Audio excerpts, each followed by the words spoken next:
सत श्री अकाल world news देख रहे देश विदेश से सारे दर्शकों का स्वागत। मैं ਤੁਹਾਡਾ ਰਮਨ ਬਾਜਵਾ। ਖਬਰਾਂ ਦਾ ਵਿਸਥਾਰ ਕਰਾਂਗੇ ਪਰ ਸਭ ਤੋਂ ਪਹਿਲਾਂ ਇੱਕ ਨਜ਼ਰ ਹੁਣ ਤੱਕ ਦੀਆਂ ਹੈਡਲਾਈਨਸ ਤੇ। ਅਮਰੀਕਾ ਵਿੱਚ ਹੁਣ 18 ਸਾਲ ਤੋਂ ਉੱਪਰ ਬਾਲਗਾਂ ਨੂੰ ਲਗਾਈ ਜਾਏਗੀ ਕੋਵਿਡ ਵੈਕਸੀਨ। ਰਾਸ਼ਟਰਪਤੀ ਜੋ ਬਾਈਡਨ ਨੇ ਕੀਤਾ ਐਲਾਨ। ਰੌਕਵਿਲ ਵਿੱਚ ਸਿੱਖ ਰੂਹਾਨੀ ਕੇਂਦਰ ਦੇ ਬਾਹਰ ਲੋਕ ਹੋਏ ਇਕੱਠਾ। ਇੰਡੀਆ ਪੁਲਿਸ ਵਿੱਚ ਹੋਈ ਗੋਲੀਬਾਰੀ ਨਾਲ ਮਾਰੇ ਗਏ ਲੋਕਾਂ ਨੂੰ ਦਿੱਤੀ ਗਈ ਸ਼ਰਧਾਂਜਲੀ। ਹੱਥਾਂ ਵਿੱਚ ਮੋਮਬੱਤੀਆਂ ਫੜ ਵਿਛੜੀਆਂ ਰੂਹਾਂ ਨੂੰ ਸ਼ਰਧਾਂਜਲੀ ਭੇਟ। ਕੈਨੇਡਾ ਦੇ ਪ੍ਰਧਾਨ ਮੰਤਰੀ ਜਸਟਿਨ ਟਰੂਡੋ ਨੇ ਕੈਨੇਡਾ ਅੰਦਰ ਵਿਗੜ ਰਹੀ ਕੋਵਿਡ-19 ਦੀ ਸਥਿਤੀ ਤੇ ਪਾਇਆ ਚਾਨਣਾ। ਕਿਹਾ ਕਈ ਪ੍ਰੋਵਿੰਸਾਂ ਅੰਦਰ ਕੋਵਿਡ-19 ਕਾਰਨ ਸਥਿਤੀ ਹੋਈ ਬੇਕਾਬੂ। ਟੈਸਟਿੰਗ ਪ੍ਰਕਿਰਿਆ ਵਿੱਚ ਲਿਆਂਦੀ ਜਾਵੇਗੀ ਹੋਰ ਤੇਜ਼ੀ। ਵਿਰੋਧੀ ਧਿਰ ਦੇ ਲੀਡਰ ਐਂਡਰੀਆ ਹਾਰਪਤ ਵੱਲੋਂ ਮੁੜ ਪ੍ਰੀਮੀਅਰ ਡਕਫੋਰਡ ਦੀ ਕਾਰਜਸ਼ੈਲੀ ਨਿਸ਼ਾਨੇ ਤੇ। ਕਿਹਾ ਹੈਲਥ ਕੇਅਰ ਅਧਿਕਾਰੀਆਂ ਦੇ ਮਸ਼ਵਰੇ ਨੂੰ ਅੱਖੋਂ ਪਰੋਖੇ ਕਰਕੇ ਲਏ ਗਏ ਸਿਆਸੀ ਫੈਸਲੇ। ਹਾਰਪਤ ਨੇ ਪੇਡ ਸਿਕ ਲੀਵ ਦਾ ਵੀ ਚੁੱਕਿਆ ਮੁੱਦਾ।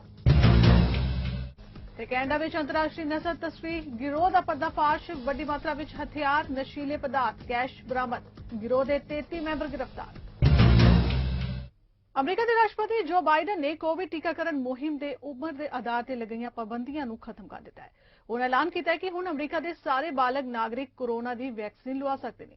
ਬਾਈਡਨ ਨੇ ਮਹੀਨਾ ਪਹਿਲਾਂ ਹੀ 1 ਮਈ ਤੋਂ ਸਾਰੇ ਨਾਗਰਿਕਾਂ ਨੂੰ ਟੀਕਾ ਲਗਾਉਣ ਦੀ ਯੋਜਨਾ ਬਣਾਈ ਸੀ, ਪਰ ਉਹਨਾਂ ਨੇ ਇਸ ਦਾ ਐਲਾਨ 2 ਹਫ਼ਤੇ ਪਹਿਲਾਂ ਹੀ ਕਰ ਦਿੱਤਾ ਹੈ।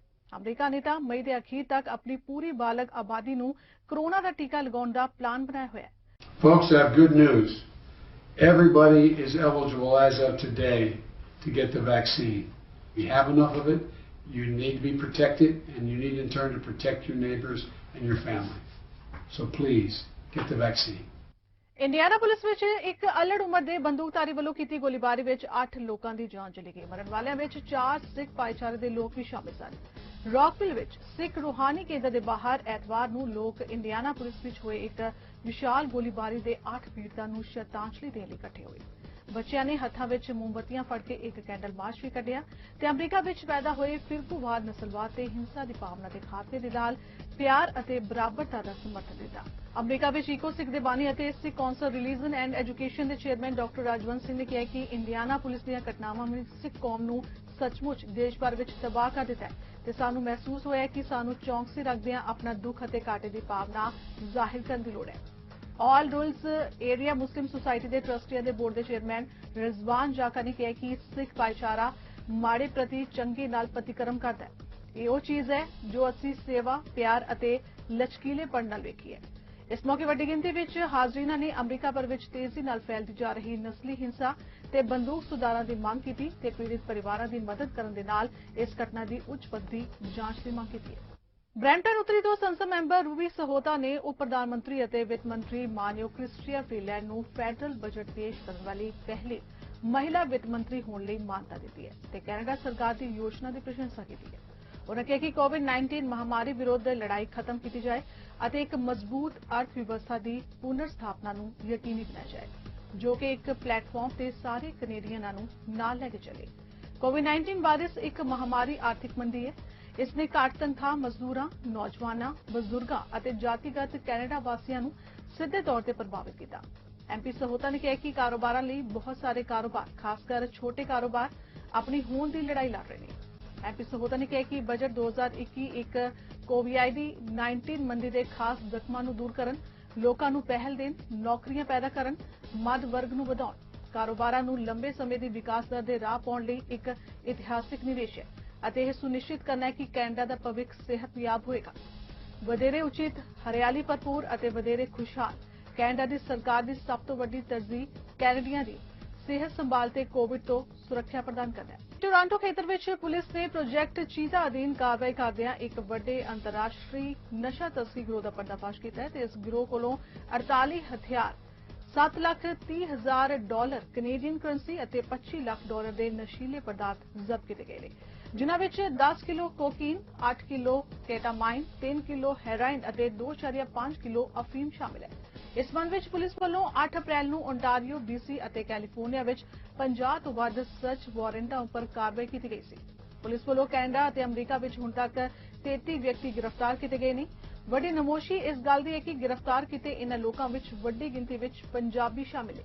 ਇਹ ਕਥਿਤ ਦੋਸ਼ੀ ਟੋਰਾਂਟੋ, ਬਰੈਂਪਟਨ, ਵਾਨ, ਕੈਲੇਡਨ ਆਦਿ ਸ਼ਹਿਰਾਂ ਦੇ ਵਾਸੀ ਨੇ। ਪੁਲਿਸ ਵੱਲੋਂ ਇਸ ਮਾਮਲੇ ਦੀ ਜਾਂਚ ਅਜੇ ਜਾਰੀ ਹੈ ਤੇ ਕੁਝ ਹੋਰ ਗ੍ਰਿਫਤਾਰੀਆਂ ਹੋਣੀਆਂ ਬਾਕੀ ਨੇ।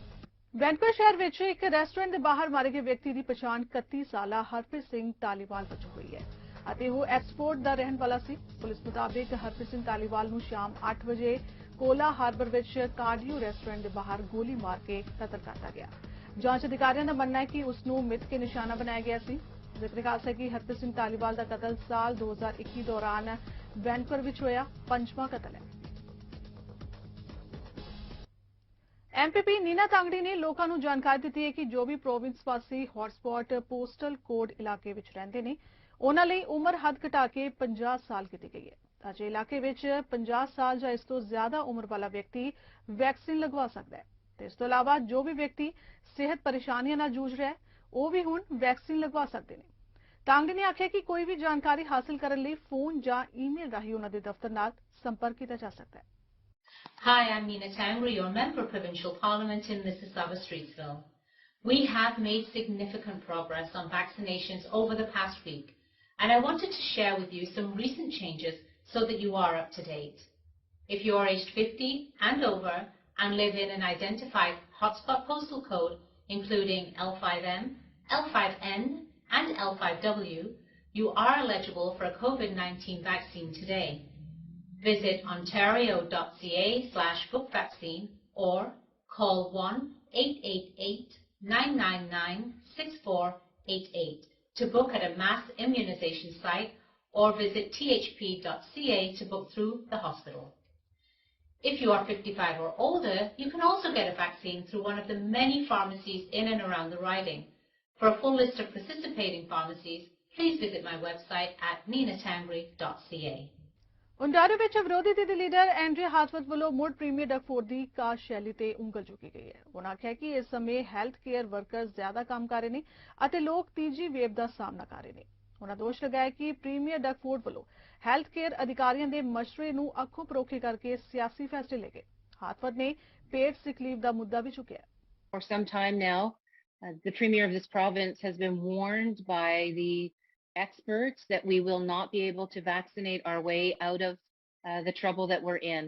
And unfortunately today, once again, the Premier refused to follow the advice of the experts and is implementing weak measures that are not going to get us to where we need to be. And that's going to mean more people are going to get sick, more folks are going to lose their lives.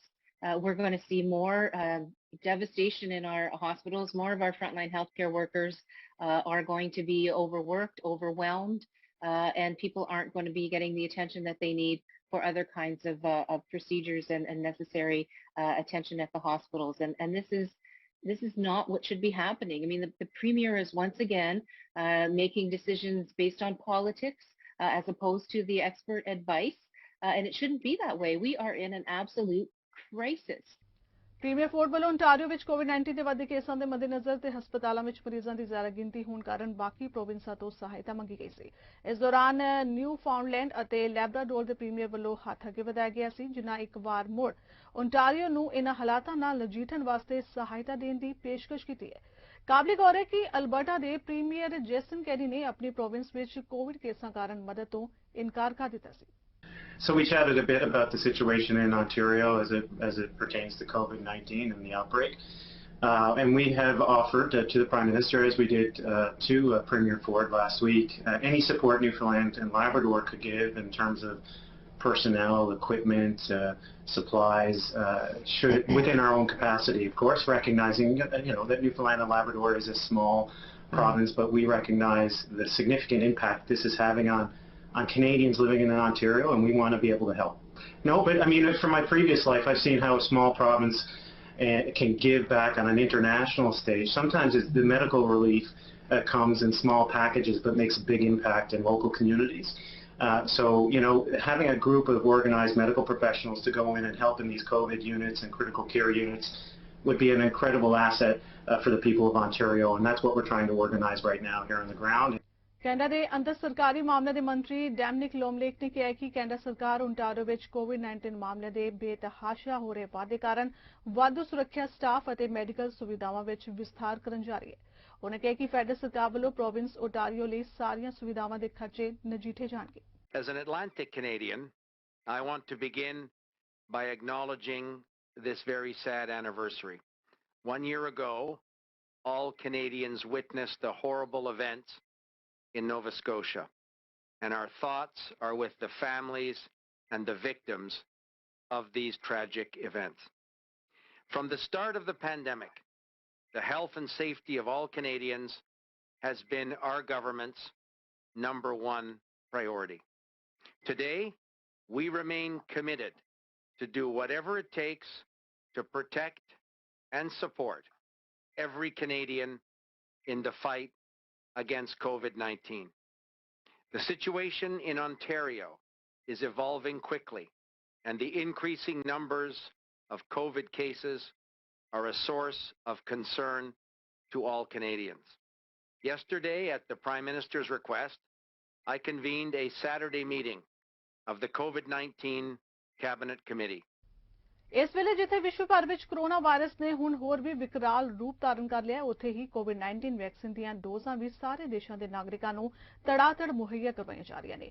ਉੱਥੇ ਹੀ ਗਰਭ ਅਵਸਥਾ ਜਿਹੇ ਨਾਜ਼ੁਕ ਦੌਰ ਵਿੱਚ ਵੀ ਕੋਵਿਡ-19 vaccine ਮੁਹੱਈਆ ਕਰਾਉਣ ਲਈ ਦਬਾਅ ਵਧਦਾ ਜਾ ਰਿਹਾ ਹੈ, ਕਿਉਂਕਿ ਇੱਕ ਖੋਜ ਰਾਹੀਂ ਇਹ ਸਾਹਮਣੇ ਆਇਆ ਕਿ ਬਾਕੀਆਂ ਦੇ ਮੁਕਾਬਲੇ ਗਰਭਵਤੀ ਔਰਤਾਂ ਦੀ ਸਕਾਰਾਤਮਕ ਹੋਣ ਦੀ ਸੰਭਾਵਨਾ 5% ਵਧੇਰੇ ਗੁਣਾ ਹੈ।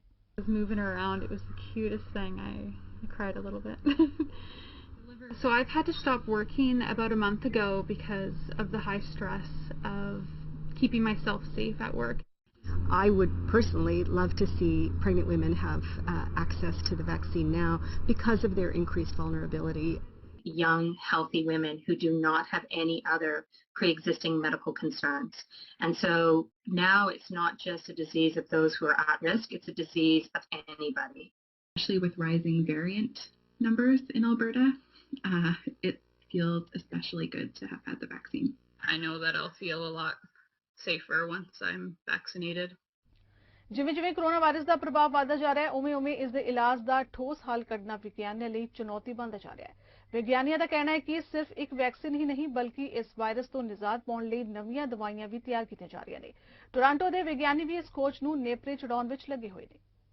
Apply their expertise into virus and coronavirus research to try and do our part to find new potential therapies for this disease. The type of drug that we've been able to find is something called an antiviral, which means that it is a drug that will go and bind to something in either in the virus or in a human cell that the virus needs and block the activity of that, typically protein. And what that does is it prevents the virus from being able to make more copies of itself, more copies of the virus. So it helps your immune system essentially by leveling the playing field and making the immune system have fewer viruses to hunt down and inactivate. Canada the procurement minister Anita ਆਨੰਦ ਨੇ ਕਿਹਾ ਕਿ Canada ਵਿੱਚ vaccine ਸੇਵਾਵਾਂ ਮੁਹੱਈਆ ਕਰਾਉਣ ਦੇ ਲਈ ਇਕਰਾਰਨਾਮੇ ਸੰਬੰਧੀ ਸਾਰੀਆਂ ਰਸਮਾਂ ਪੂਰੀਆਂ ਕਰ ਲਈਆਂ ਗਈਆਂ ਨੇ। ਉਹਨਾਂ ਦੱਸਿਆ ਕਿ ਮੋਡਰਨਾ ਦੇ ਨਾਲ ਵੀ ਜੂਨ ਤੱਕ ਵੈਕਸੀਨ ਡੋਜ਼ ਲਈ ਸਾਰੇ ਇਕਰਾਰ ਪੂਰੇ ਕਰ ਲਏ ਗਏ ਨੇ। So for confirmation, we have heard that the next shipment of Moderna will be reduced by about half.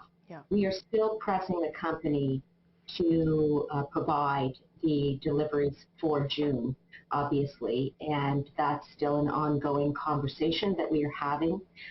In terms of the reasons for the delay, it is related to the company and the ramp up, and in particular the need for additional labor.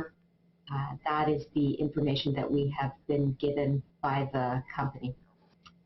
So I think it's a fair question, but we have to remember that Moderna did provide all of the 2 million doses in the first quarter of this year that it was obliged to under contract. And in addition, the shortfall that it is suggesting may occur for the whole quarter is a fraction of the total number of doses that Moderna will provide overall, which is between 10 and 12 million for the second quarter. Canada ਦੇ ਪ੍ਰਧਾਨ ਮੰਤਰੀ Justin Trudeau ਨੇ Canada ਅੰਦਰ ਵਿਗੜ ਰਹੀ ਕੋਵਿਡ-19 ਦੀ ਸਥਿਤੀ ਬਾਰੇ ਜਾਣਨਾ ਪਾਇਆ। ਦੇਸ਼ ਅੰਦਰ ਕਈ ਪ੍ਰੋਵਿੰਸਾਂ ਅੰਦਰ ਕੋਵਿਡ-19 ਕਾਰਨ ਸਥਿਤੀ ਬੇਕਾਬੂ ਹੁੰਦੀ ਜਾ ਰਹੀ ਹੈ। ਉਹਨਾਂ ਕਿਹਾ ਕਿ ਕੋਰੋਨਾ ਦੀ ਸਥਿਤੀ ਨੂੰ ਭਾਂਪਦਿਆਂ ਵੱਧ ਤੋਂ ਵੱਧ ਫਰੰਟਲਾਈਨ ਵਰਕਰਾਂ ਨੂੰ ਲਿਆਂਦਾ ਜਾ ਰਿਹਾ ਹੈ। ਇਸ ਦੌਰਾਨ ਕੈਨੇਡਾ ਅੰਦਰ ਟੈਸਟਿੰਗ ਪ੍ਰਕਿਰਿਆ ਹੋਰ ਵੀ ਤੇਜ਼ ਕੀਤੀ ਜਾਏਗੀ। Today I want to speak directly to everyone in communities facing a severe third wave of this pandemic. Canadians are watching surging cases driven by more contagious variants in places across the country, including in our largest province and Canada's largest city. If you live in Ontario, I want you to know that Canadians are with you. The best public health advice tells us the way to roll back this surge right away is to starve the virus by strictly following public health guidelines and restricting your interactions with others. As you do that, we are standing up the kind of help you need. First, we are mobilizing federal healthcare workers from across government departments to deploy to the front lines in Ontario and specifically the GTA, where the situation is most critical.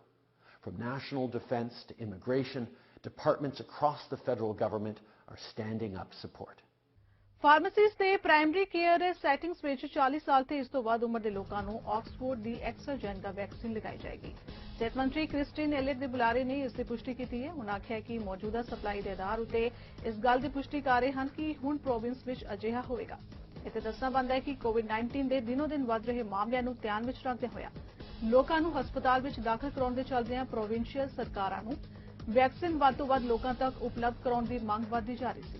ਇਸ ਸਮੇਂ national advisory committee on ਇਮੂਨਾਈਜੇਸ਼ਨ ਦੀਆਂ ਸਿਫਾਰਸ਼ਾਂ ਮੁਤਾਬਿਕ ਐਸਟਰਾਜੈਨੇਕਾ vaccine 55 ਸਾਲ ਤੇ ਇਸ ਤੋਂ ਵੱਧ ਉਮਰ ਦੇ ਬਾਲਗਾਂ ਲਈ ਹੀ ਉਪਲਬਧ ਹੈ। ਜ਼ਿਕਰ ਖਾਸ ਹੈ ਕਿ ਅਲਬਰਟਾ ਨੇ ਸ਼ਨੀਵਾਰ ਨੂੰ ਇਹ ਰਿਪੋਰਟ ਕੀਤਾ ਸੀ ਕਿ ਐਸਟਰਾਜੈਨੇਕਾ ਵੈਕਸੀਨ ਲਵਾਉਣ ਵਾਲੇ ਇੱਕ ਪੇਸ਼ੈਂਟ ਨੂੰ ਇਮਨਾਈਨ ਥ੍ਰੋਬੈਂਟਿਕ ਹੋ ਗਿਆ ਸੀ ਤੇ ਇਹ ਕੈਨੇਡਾ ਵਿੱਚ ਆਪਣੀ ਕਿਸਮ ਦਾ ਦੂਜਾ ਬਲੱਡ ਕਲੌਟ ਦਾ ਮਾਮਲਾ ਹੈ। ਹੁਣ ਤੱਕ ਇਸ ਤਰ੍ਹਾਂ ਦੇ 2 ਮਾਮਲਿਆਂ ਦੇ ਬਾਵਜੂਦ ਹੈਲਥ ਕੈਨੇਡਾ ਦਾ ਕਹਿਣਾ ਹੈ ਕਿ ਐਸਟਰਾਜੈਨੇਕਾ ਦੇ ਖਤਰੇ ਨਾਲੋਂ ਇਸ ਦੇ ਫਾਇਦੇ ਜ਼ਿਆਦਾ ਨੇ।